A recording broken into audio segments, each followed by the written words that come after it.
ఇదిగో అనంతారం శ్రీ జగన్నాథ వెంకటేశ్వర స్వామి దేవస్థానం. పచ్చటి ప్రకృతి, చుట్టూ కొండలు, ఆహ్లాదకరమైన వాతావరణం. దేవాలయ ప్రాంగణంలోకి అడుగుపెట్టగానే 7 నిలువులెత్తున్న గరుత్మంతుడి విగ్రహం భక్తులను ఆకట్టుకుంటుంది.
ఆ ప్రశాంత వాతావరణంలో దారికి ఇరుపక్కల పూల చెట్లు, దారికి ఎడమ పక్కన పెద్ద చెరువు, చాలా బాగుంటుంది అక్కడ.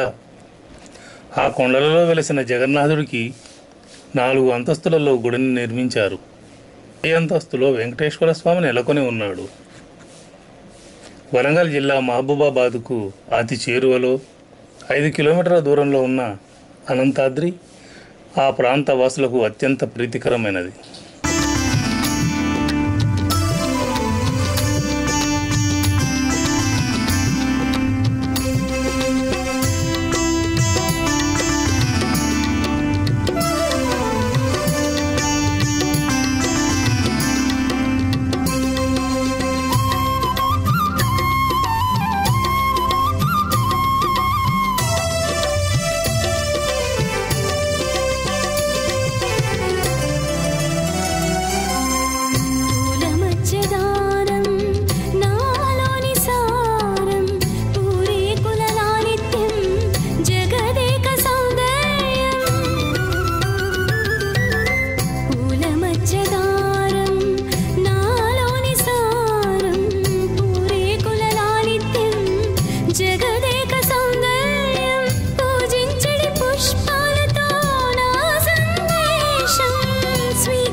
పద్మావతికి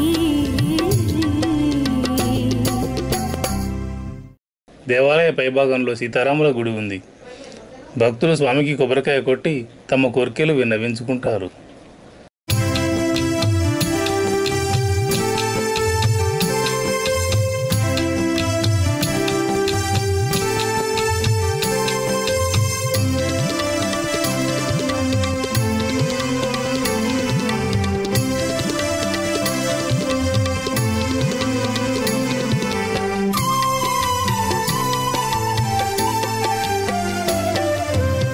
అనంతాద్రి పైభాగంలో ఉన్న వటవృక్షానికి భక్తులు తమ మొక్కులు కడతారు. పెళ్లి కాని అమ్మాయిలు మంచి భర్త లభిస్తాడని, వివాహితులు తాము నిత్య సుమంగళిగా ఉండాలని తమ చేతి గాజును ఆ చెట్టుకు కట్టడం విశేషం. కొండపై వెలిగేటి తేముడ బంగారు నా స్వామి శ్రీ వెంకటేశుడ, నిన్నే పూజించనా దేవా, నిన్నే జానించనా, నిన్నే పూజించనా దేవా, నిన్నే జానించనా. రెండవ అంతస్తులో కొలువుతీరి ఉన్నాడు ఆంజనేయ స్వామి. ఆంజనేయ స్వామిని పూజిస్తే గాలి, ధూళి, దుష్టశక్తులు తమ దరికి చేరవని భక్తుల నమ్మకం. విజయవాడ హైదరాబాద్ రైల్వే దారిలో ఉన్న మహబూబాబాద్ స్టేషన్ నుండి కేవలం 5 కిలోమీటర్ల దూరంలో ఉన్న శ్రీ వెంకటేశ్వర స్వామి దేవస్థానం తప్పక దర్శించాల్సిన ప్రదేశం.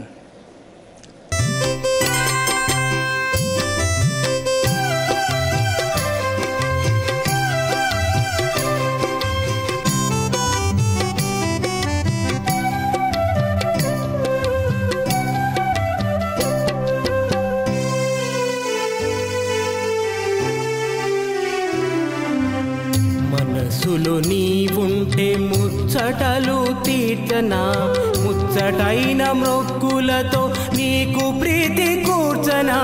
రాతి బొమ్మ నీవైతే శిలగా నేను మారనా, శిలను నీవు దాగున్నా నిన్ను పట్టకుందునా.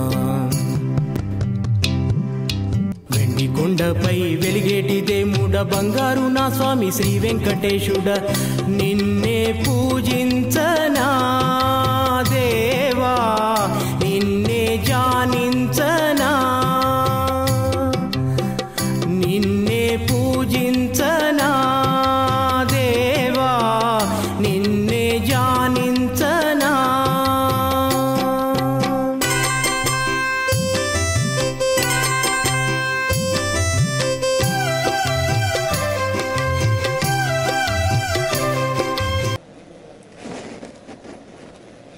తిరిగి వెళ్లేదారిలో 7 నిలువులెత్తున్న హనుమ విగ్రహం భక్తులను ఆశీర్వదిస్తుంటుంది.